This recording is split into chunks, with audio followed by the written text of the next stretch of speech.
What's going on, everybody? Welcome to another edition of Acts of Creation. Today we're going to be taking another look in the Djent style chugging, and the last lesson we looked at embellishing syncopated riffs. This lesson we're going to look at pattern-based or group-based ideas. So a quick tuning note before we get started. This guitar is in a drop C. You don't have to put yourself in a drop C. All we're going to be doing is playing an open string power chord just to keep it simple and focus on the rhythm.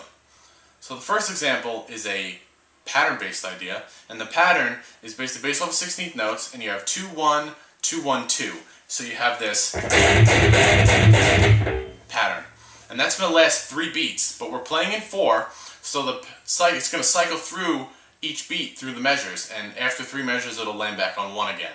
A quick note on the drum samples: you have a hi-hat just playing 8th notes. The snare hits are still on 2 and 4, so we can hear the riff move around that time, and then the kick drum is going to be playing the accented guitar riff.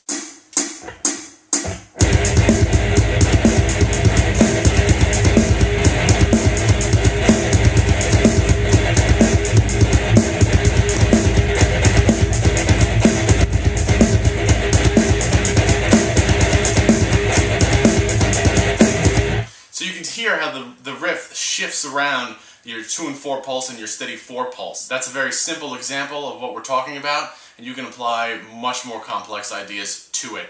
The tab lesson, there's another example which is a 5-beat pattern, and that cycles through every 5 measures. The next example we're going to look at is a group-based idea, and this is more in the vein of what a band like Meshuggah would do when they're writing riffs. The pattern itself lasts 15 16th notes, and I'll play it for you really fast. It goes like this. That's just the 13th fret and the 14th fret mixed with open. Don't worry about that. You can download the lesson. I'm going to put it up as I play so you can see it. Now, like I said, the riff lasts 15 16 notes. That's the pattern. And when I was writing it, I didn't realize that in the middle of it, I actually took out a note. So the middle section is actually 14 16, but I kind of like the way it sounded, so I kept it. But you can keep any kind of pattern you want.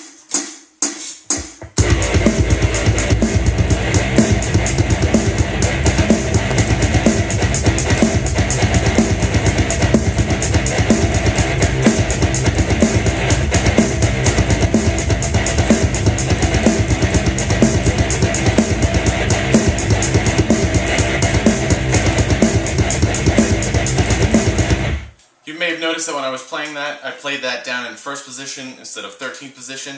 I did that just so you can clarity and you can hear it better on the video. Now, as you can see, ideas like that can get pretty complicated, but at the same time, they're really fun to play. Just a quick note about these kind of riffs.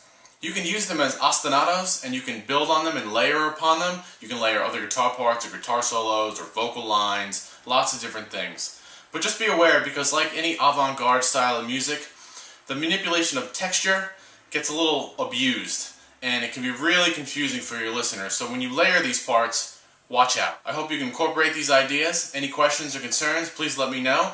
As always, let me know what you come up with. And until then, I'll talk to you next time. Thanks a lot.